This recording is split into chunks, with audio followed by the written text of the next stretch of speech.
സോണിയാഗാന്ധിയുടെ ചിത്രം ഹർഷ നോക്കൂ, സോണിയാഗാന്ധിയുടെ ചിത്രം എന്നത് നമ്മൾ ആഴത്തിൽ ചിന്തിച്ചാൽ സോണിയാഗാന്ധിയെ പോലൊരു നേതാവിനടുത്തേക്ക് ചെന്നൊരു ചിത്രമെടുക്കാൻ ഈ സംസ്ഥാനത്തെ ഏത് ലെവൽ വരെയുള്ള കോൺഗ്രസ് നേതാക്കൾ കഴിയും എന്നൊന്ന് ആലോചിച്ചു ഹർഷൻ.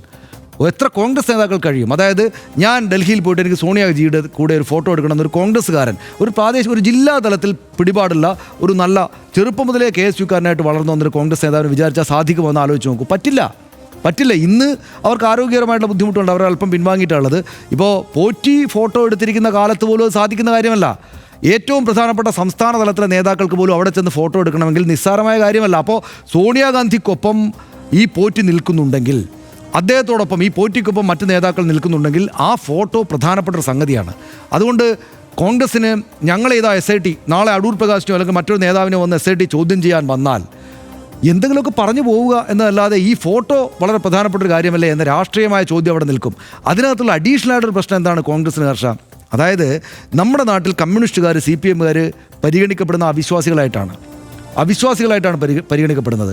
അവരിൽ വിശ്വാസികളായിട്ടുള്ള ആളുകളുണ്ടാവും, നേതാക്കന്മാരുണ്ടാവും. പക്ഷേ അവരൊരല്പം കുഴപ്പം കാണിച്ചാൽ ഉള്ളതിനേക്കാൾ വലിയ ആഘാതമായിരിക്കും UDFൻ്റെ നേതാക്കൾക്ക് നേരെ ഇത്തരമൊരു ആരോപണം വന്നാൽ. ഞാൻ പറയുന്നത് നമ്മൾ ആദ്യഘട്ടം മുതൽ RDS വിലയിരുത്തുന്നൊരു കാര്യമുണ്ട്. അതായത് ഒന്നാം ശബരിമല പ്രശ്നം എന്ന് വെച്ചാൽ ശബരിമലയിലേക്ക് സ്ത്രീകൾ കയറുന്നു എന്ന വിവാദം വന്നതിന് രാഷ്ട്രീയമായിട്ട് അതിനേക്കാൾ 10 മടങ്ങ് അല്ലെങ്കിൽ അതേക്കാൾ കൂടുതൽ മടങ്ങ് ആഘാതശേഷിയുള്ളൊരു സംഭവമാണിത്. കാരണം അമ്പലം, അതും ഒരു പുണ്യക്ഷേത്രം, കേരളത്തിലെ ഏറ്റവും പ്രധാനപ്പെട്ട ശബരിമല എന്ന പുണ്യക്ഷേത്രത്തിൽ നിന്ന് സ്വർണവും സ്വത്തുക്കളും കള്ളക്കടത്ത് നടത്തിയെന്ന് വെച്ചാൽ അത് കമ്മ്യൂണിസ്റ്റുകാരോ കോൺഗ്രസ്സുകാരോ BJPക്കാരോ ആരോ ആയിക്കോട്ടെ, അവരോട് ഭയങ്കരമായ ജനരോഷം ഉണ്ടാകും.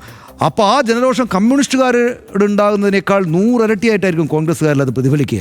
അതായത് ഒരു കോൺഗ്രസ് നേതാവ് നാളെ നിയമസഭാ തെരഞ്ഞെടുപ്പിൽ മത്സരിക്കാൻ വേണ്ടി പോയി നിൽക്കുമ്പോൾ ഇയാളെ ഈ സ്വർണ്ണക്കടത്ത് നടത്തിയതുമായി ബന്ധപ്പെട്ട് SIT ചോദ്യം ചെയ്തിട്ടുണ്ട്, ഇയാൾ സോണിയാഗാന്ധിയുമായിട്ട് ഫോട്ടോ എടുക്കാൻ പോറ്റിയെ സഹായിച്ചു എന്നൊരു നരേറ്റീവ് വന്നാൽ, ഞാൻ പറഞ്ഞതിൻ്റെ വസ്തുതയെക്കുറിച്ചല്ല, എന്നൊരു നരേറ്റീവ് വന്നാൽ ഒരു കമ്മ്യൂണിസ്റ്റുകാരൻ ബുദ്ധിമുട്ടുന്നതിനേക്കാൾ കൂടുതൽ ബുദ്ധിമുട്ടും കോൺഗ്രസ്സുകാരൻ എന്ന കാര്യത്തിൽ ഇത് കേൾക്കുന്നവർക്ക് സംശയം ഉണ്ടാവില്ലോ, ആർക്കും സംശയം ഉണ്ടാവില്ല. അപ്പോൾ അങ്ങോട്ടടിച്ച വടി അവർ പിടിച്ച് തിരിച്ചിങ്ങോട്ട് അടിച്ചാൽ അവർക്ക് കൊള്ളുന്നതിനേക്കാൾ കനത്തിലാണ് തങ്ങൾക്ക് കൊള്ളുക എന്ന കാര്യം നല്ല ബുദ്ധിയുള്ള കോൺഗ്രസ് നേതാക്കൾക്ക് മനസ്സിലായിട്ടുണ്ട് എന്നാണ് നമ്മുടെ മുന്നിലെ യാഥാർത്ഥ്യം. അപ്പോൾ എന്താ സംഭവിക്കുക കോൺഗ്രസ്സുകാർക്കിടയിൽ? ഇങ്ങനെയൊരു പ്രശ്നത്തിലേക്ക് ചെന്നപ്പെടുന്ന ആളുകളെ കോൺഗ്രസ്സുകാർ ചെയ്യുക എന്താണ്?